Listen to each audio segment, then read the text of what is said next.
रहमानुर्रहीम। अच्छा जी, next chapter हमारा है इलेक्ट्रोमैग्नेटिक इंडक्शन। अगर इसके नाम पे गौर करें, इलेक्ट्रोमैग्नेटिज्म इलेक्ट्रिसिटी और मैग्नेटिज्म का कॉम्बिनेशन है। तो एक्चुअली इससे पिछला चैप्टर इलेक्ट्रोमैग्नेटिज्म था, उसमें ये डिस्कस किया था कि किसी भी चीज़ को इलेक्ट्रिसिटी दें तो वो मैग्नेट बन जाती है, यानी from electricity to magnetism. In this chapter we are looking at the way around, मतलब मैग्नेटिज्म से इलेक्ट्रिसिटी कैसे आती। अच्छा, इसमें डेफिनेशन नहीं, अभी सिर्फ इसका मतलब समझ रहे हैं नाम, ठीक है। डेफिनेशन हम थोड़ी देर बाद करेंगे। इंडक्शन, इंडक्शन इंड्यूस मतलब किसी चीज के अंदर से कोई चीज प्रोड्यूस करना। जैसे किसी को मोटिवेशन दी जाती है तो बाजार से नहीं आती, उसके अंदर से फीलिंग, शर्म, हया पैदा की जाती है। इंडक्शन भी होता है किसी चीज के अंदर से इंड्यूस करना। इन प्रोड्यूस यानी अंदर से प्रोड्यूस करना, मतलब in simple words to produce without external source, यानी बाहर से कोई सोर्स ना, बाहर से कोई चीज ना आए, अंदर से प्रोड्यूस करना है। इसी वर्ड के ऊपर हमारा आज का मोस्टली लेसन होगा। अच्छा, ये पूरा चैप्टर ना एक डेफिनेशन पर डिपेंड कर रहा है, वो है मैग्नेटिक फ्लक्स। फ्लक्स का अगर सिंपल वर्ड्स में मतलब समझें तो इफेक्ट कितना हो रहा है। जैसे मैग्नेटिक फ्लक्स का मतलब मैग्नेट का किसी चीज पर कितना इफेक्ट हो रहा है। तो इसको समझ लें जैसे पंखा लगा हुआ, हवा आ रही है ऊपर से, यहाँ मेरे हाथ पर आ रही है ऊपर से पंखा लगा हुआ है, फैन। तो जितना पंखा स्ट्रॉन्ग चल रहा है तो मुझे अब एयर उतनी ज्यादा फील होगी, उसका इफेक्ट ज्यादा फील होगा। एक तो डिपेंड कर रहा है फैन की स्ट्रेंथ पे, कितना स्ट्रॉन्ग चल रहा है। दूसरा, अगर लेट्स से वो अपनी फुल स्ट्रेंथ पे चल रहा है, मैं अपने हाथ को ऐसे रखूं और एयर मुझे फील हो, लेकिन मैं इसी हाथ को इस तरह कर लूं, तो अब यहाँ कम एरिया है, यहाँ पे एयर का इफेक्ट भी कम होगा, कम फील होगी। मीन्स कि सिर्फ स्ट्रेंथ नहीं, एरिया पर भी डिपेंड कर रही है। जैसे एक ही क्लास में एक टीचर पढ़ा रहा होता है, सबको समझ एक जैसी नहीं लगती। डिपेंड करता है किसका कितना कॉन्संट्रेशन टीचर की तरफ है, राइट। एसी लगा हुआ है या फैन लगा हुआ है रूम में, सबको हवा एक जैसी फील नहीं होती उसकी, ऐसे ही है ना। जिसके ज्यादा एरिया पे हवा, यानी एरिया पर भी डिपेंड कर रहा है कि किसी चीज के कितने एरिया पर उसका इफेक्ट हो रहा है। इसकी एक एग्जांपल हमने की भी थी उस दिन, पिछले चैप्टर में हमने एग्जांपल की थी, ये एग्जैक्टली समझाने के लिए इसको, कि जैसे हमने वायर रखी हुई है ना मैग्नेटिक फील्ड के पैरेलल, मैग्नेटिक फील्ड की डायरेक्शन नॉर्थ टू साउथ है, इस तरह अगर वायर रखी, ये ब्लैक वायर को रिप्रेजेंट कर रहा है, तो एक्चुअली मैग्नेटिक फील्ड नॉर्थ से आ रही है, तो उसके सामने सिर्फ ये छोटा सा एरिया है जो उसे कर रहा है, और इफेक्ट जो इसका है वो बिल्कुल नहीं होता। जबकि वही वायर इस तरह रखी जाए तो मैग्नेटिक फील्ड उसके हर एरिया पे लग रही, तो इफेक्ट ज्यादा होता है, यानी एरिया पे भी डिपेंड कर रही है। सो मैग्नेटिक फ्लक्स, फिजिक्स में हम जो भी चीज पढ़ते हैं उसका कोई ना कोई फॉर्मूला होता है। इसका फॉर्मूला क्या है? Magnetic field strength multiply by area. अच्छा, इन एरिया और फील्ड स्ट्रेंथ को मल्टीप्लाई करें तो फ्लक्स आ रहा है। सबसे इंपॉर्टेंट सेंटेंस जिस पे पूरा चैप्टर डिपेंड कर रहा है वो ये है कि इनमें से कोई एक वैल्यू भी इंक्रीज या डिक्रीज होगी तो फ्लक्स इंक्रीज या डिक्रीज होगा, राइट। क्योंकि इन दोनों को मल्टीप्लाई करके अगर एरिया को इंक्रीज करते जाए तो मल्टीप्लाई करके आंसर बढ़ता जाएगा, फ्लक्स। एरिया डिक्रीज तो फ्लक्स भी decrease. Similar with the field, field strength increase करते जाए, फ्लक्स भी इंक्रीज करते जाए, डिक्रीज करते जाए, यानी इन दोनों में से किसी एक में भी इंक्रीज या डिक्रीज आएगा, फ्लक्स में चेंज आएगा। ये सबसे इंपॉर्टेंट सेंटेंस है इस चैप्टर का। बिस्मिल्लाह। अच्छा जी, अब वर्ड इंडक्शन पे गौर करते हैं। उसके लिए 5 एग्जाम्पल्स हैं। इंडक्शन का मतलब to produce without anything, without any external source. देखिए, ये एक कॉइल है, ये बल्ब लगा हुआ है, इसमें कोई सोर्स, कोई सेल नहीं, ये एक मैग्नेट है। अच्छा, ये बल्ब क्यों लगाया है? ताकि पता चले अगर इसमें कोई करंट आए तो उसके ऑन ऑफ होने से पता चले करंट है। ये नहीं है तो गैल्वानोमीटर, गैल्वानोमीटर बहुत छोटे करंट को मेजर कर ले, वो लगा सकते हैं, या कोई सेंसिटिव वोल्ट मीटर, कोई भी ऐसी डिवाइस जो करंट को डिटेक्ट करे। अच्छा, आप ना इस मैग्नेट को मूव करते हो तो बड़ी अजीब बात होती है। बल्ब है अगर लगा हुआ तो वो ब्लिंक करेगा, ब्लिंक करने लग जाएगा जब हम मैग्नेट को मूव करें। या अगर गैल्वानोमीटर या वोल्टमीटर तो उनकी सुई डिफ्लेक्ट करेगी। डिफ्लेक्शन का मतलब उनकी पॉइंटर का हिलना। देखिए कोई सोर्स ऑफ करंट है इसमें, कोई बैटरी, कोई ऐसी चीज नहीं, ठीक है। यानी क्या हो रही है, विदाउट सोर्स, कोई सेल, कोई बैटरी नहीं है, मैग्नेट टच भी नहीं हो रहा, बस मूव हो रहा है करीब। अच्छा, यानी इंडक्शन हो रही है विदाउट सोर्स। अच्छा, अब आप देखें ये भी कॉइल है, क्या फर्क है इस कॉइल में। समझो ये मार्कर को आप ऐसे देख रहे हो और साइड से देख रहे हो तो सिर्फ सर्कल नजर आता है। तो समझो ये कॉइल को आप सामने से देख रहे हो और ये कॉइल की साइड से देख रहे हो, तो उसमें ये गैल्वानोमीटर का साइन एरो भी होता है। मैं बार बार चेंज कर रहा हूँ ताकि हमें थोड़ा यूज टू भी हो जाए। तो गैल्वानोमीटर लगा दिया हमने, कोई भी करंट सेंसिंग डिवाइस लगा सकते हैं।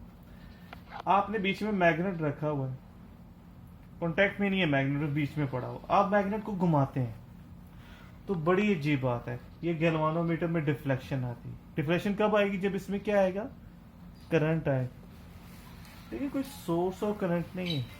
अच्छा, ये शेप ना डायनामो की है। Dynamo is a type of generator, बल्कि शायद आपने देखा हो कुछ लाइटें ऐसी होती हैं, बच्चों ने, लड़कों ने स्पेशली, वो बाइक्स के साथ लगी हुई होती हैं कि जो वो उनमें कोई सेल नहीं होता, जब जो व्हील घूमता रहेगा लाइट ऑन रहेगी, व्हील रुकेगा ऑफ हो जाएगी। या इसके अलावा आप देखते हो कि हाइब्रिड कार्स, बल्कि नॉर्मली गाड़ियां भी, ये जो चलती रहती हैं, इनकी बैटरीज चार्ज होती रहती हैं। ये घूमने का किसी चीज के घूमने से इलेक्ट्रिसिटी प्रोड्यूस, मैग्नेट के घूमने से, व्हील के साथ, मतलब हम उसके सिस्टम के साथ मैग्नेट लगा दें, वो घूमता रहेगा, वो बिजली, इलेक्ट्रिसिटी प्रोड्यूस करता रहेगा, ठीक है। ये कॉन्सेप्ट है। तो देखिए इसमें कोई सोर्स ऑफ करंट है नहीं, इंडक्शन हो रही है विदाउट सोर्स। अच्छा, डायग्राम नंबर 3 देखें। ये रेड जो क्रॉस नजर आ रही है, ये बता रहे हैं मैग्नेटिक फील्ड है, और क्रॉस का मतलब है इनवर्ट्स, इनटू मैग्नेटिक फील्ड है यहाँ। और एक कॉइल दिखाई गई, तो ये वोल्टमीटर लगाया, यानी कोई भी डिवाइस लगा सकते करंट। अब आप करते क्या हो, आप सिर्फ इस कॉइल को प्रेस करते हो, उसकी शेप इस तरह हो जाती, छोड़ते हो, इस तरह बार बार करो तो बहुत अजीब बात हो। आप उसकी शेप चेंज कर रहे होते हो तो वोल्ट मीटर में डिफ्लेक्शन होने लग जाती है। कब होती है, जब कोई करंट आए, कोई वोल्टेज आए। देखिए कोई सोर्स ऑफ करंट है नहीं, यानी क्या हो रही है, इंडक्शन। अच्छा, डायग्राम नंबर 4, जनरेटर। जनरेटर जो सा है, इसका बेसिक स्ट्रक्चर हमारा सेकेंड लास्ट टॉपिक है इस चैप्टर का, तो उसमें हम डिटेल में पढ़ेंगे, लेकिन अभी थोड़े बेसिक डिस्कस कर लें कि कॉइल है, एक मैग्नेट है, उसके बीच में कॉइल है।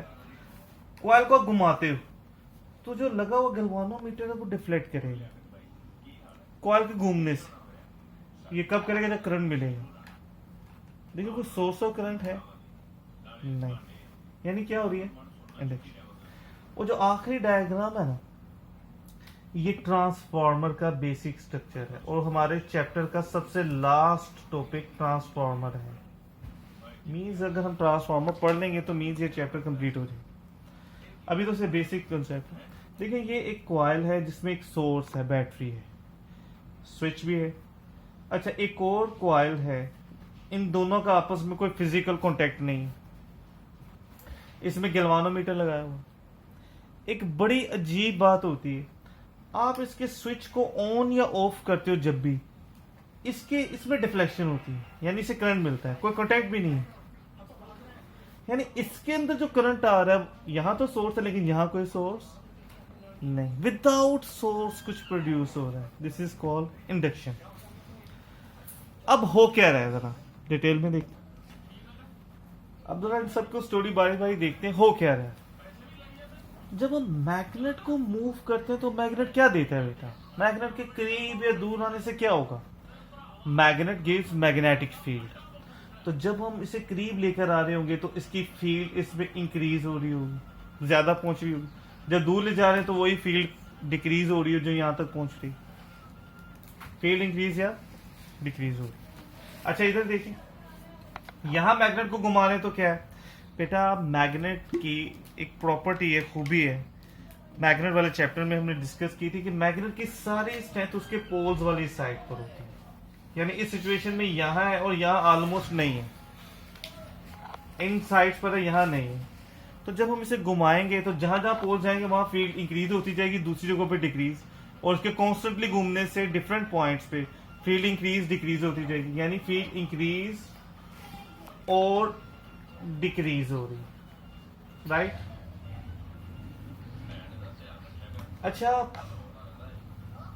अगर डायग्राम नंबर 5 को भी देखें तो क्या हो रहा है, जब हम इसको ऑन करते हैं करंट को, तो करंट से पहले कुछ नहीं था, जब करंट आता है स्विच ऑन करते हैं, करंट आएगा तो ये मैग्नेट बन जाएगी, और इसका मैग्नेट का एक फील्ड इफेक्ट होता है, फील्ड होती है, वो यहां तक पहुंचेगी फील्ड। यानी जब हम ऑन करते हैं तो मैग्नेटिक फील्ड 0 थी, अब वो इंक्रीज हो जाती, कुछ वैल्यू पे आ जाती। पहले कोई करंट नहीं था, कोई मैग्नेटिक फील्ड नहीं थी, जब हमने ऑन किया तो ये करंट आई, मैग्नेट, अब इसकी मैग्नेटिक फील्ड हो गई कुछ, तो 0 से कुछ होने का मतलब इंक्रीज कर गया पहले से। और जब हम इसे ऑफ करते हैं तो क्या होता है, वो मैग्नेटिक फील्ड जो थी, जब करंट ऑफ हुआ था तो मैग्नेट करंट की वजह से बनी थी, अब मैग्नेटिक फील्ड भी नहीं है, ठीक है। इट मीन्स कि मैग्नेटिक फील्ड कम या इंक्रीज और डिक्रीज हो रही है यहाँ भी। अच्छा, अब इधर आ जाए, जब इस कॉइल को प्रेस करते हैं तो एरिया कम हो जाता है, छोड़ते हैं तो ज्यादा, एरिया कम ज्यादा। यानी अगर गौर किया जाए तो इसमें एरिया या इंक्रीज हो रहा है या डिक्रीज हो रहा है। अच्छा, ये कॉइल घूम रही है, घूमने से क्या होगा, जैसे मैं अपने हाथ को घुमा रहा हूँ, मेरे ज्यादा एरिया नजर आ रहा है, कम ज्यादा कम, यानी कुछ चीज को घुमाएं तो कभी एरिया ज्यादा होगा कभी कम होगा, तो इसमें भी एरिया इंक्रीज या डिक्रीज हो रहा है।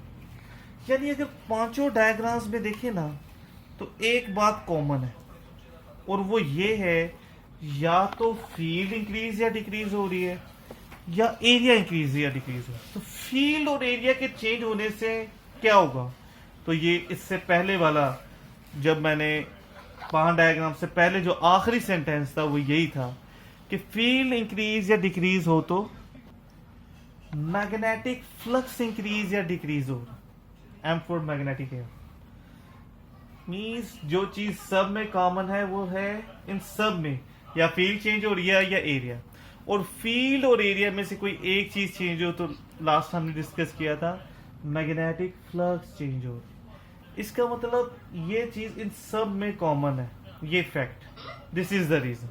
इसका मतलब किसी भी चीज में मैग्नेटिक फ्लक्स चेंज हो तो उसके अंदर से एक करंट या ईएमएफ इंड्यूस होती है, अंदर से जो करंट होता है वो induce, this is called electromagnetic induction. अब इसकी डेफिनेशन करते हैं जी। इलेक्ट्रोमैग्नेटिक इंडक्शन की डेफिनेशन है कि when magnetic flux linkage, linkage का मतलब होता है passing through a conductor,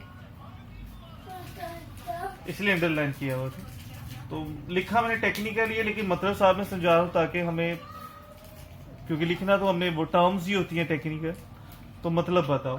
when magnetic flux linkage means वो magnetic flux passing through a conductor changes and EMF और current is induced in the conductor. तो कंडक्टर में जब भी मैग्नेटिक फ्लक्स चेंज होता है तो उसके अंदर से एक करंट इंड्यूस होता है या ईएमएफ इंड्यूस होती है। तो इसमें ईएमएफ को अंडरलाइन किया हुआ है। Actually EMF is more authentic कि वी शुड से कि ईएमएफ इंड्यूस होती है, क्योंकि ईएमएफ क्या होती है बेटा, वोल्टेज। तो किसी भी सर्किट में, पहले नॉर्मल सर्किट की बात कर रहा हूं, यहाँ इंडक्शन में नहीं, हम पहले सर्किट में बैटरी लगाते हैं, यानी बैटरी देती है वोल्टेज, बैटरी के वोल्टेज को ईएमएफ, तो वोल्टेज देते हैं यानी बैटरी लगाते हैं, तो फिर करंट आता है, तो पहले ईएमएफ आती है, वोल्टेज हमेशा पहले आता है, तो इट इज प्रेफर टू से कि ईएमएफ पहले आती है, वोल्टेज इंड्यूस होता है। और इसकी एक और रीजन भी, ये एक मैग्नेट है जिससे आप मूव कर रहे हो और आगे 2 कॉइल्स हैं, एक का एक सर्किट कंप्लीट है और एक का सर्किट कंप्लीट नहीं की कॉइल पड़ी हुई। हम इस मैग्नेट को इन दोनों कॉइल्स के पास, यहीं पर, इन्हीं पोजीशन पर रखिए, कॉइल्स करीब और दूर मूव करते हैं। तो मैग्नेटिक फ्लक्स चेंज होगा। तो इसमें पहले समझ लेते हैं। तो पहले ईएमएफ यानी वोल्टेज आएंगे, ठीक है, और फिर करंट भी आएगा। तो फ्लक्स तो इसमें भी चेंज हो रहा है, इसमें भी ईएमएफ आएगा, लेकिन इसमें अभी सर्किट कंप्लीट नहीं है। तो इसमें ईएमएफ तो इंड्यूस होगी, लेकिन करंट नहीं। करंट के लिए सर्किट का कंप्लीट होना जरूरी है, इसलिए करंट इंड्यूस नहीं होगा। लेकिन ईएमएफ आप देखें दोनों मरतबा हो रही है, हर सिचुएशन में हो रही है। इसलिए दिस इज करेक्ट टू से, ऑथेंटिक टू से कि ईएमएफ इज इंड्यूस। करंट मैंने वैसे ही लिख दिया, ठीक है। अच्छा जी, अब ना कुछ फैक्टर्स डिस्कस कर रहे हैं। एटलीस्ट 4 फैक्टर्स हैं। ये 4 फैक्टर्स फैक्ट से निकले। जब ये फैक्टर्स कंप्लीट हो जाएंगे, समझें ये चैप्टर हाफ कंप्लीट हो जाएगा। और ये फैक्टर्स हमें समझाएंगे कि कैसे ये जो ईएमएफ या इंडक्शन हो रही है, इंड्यूस हो रही है अंदर से, ये किस चीज पर डिपेंड कर रहे हैं और कैसे हम इसे इंक्रीज डिक्रीज कर सकते हैं, और ये क्या क्या सिचुएशंस हैं तकरीबन हर एंगल से।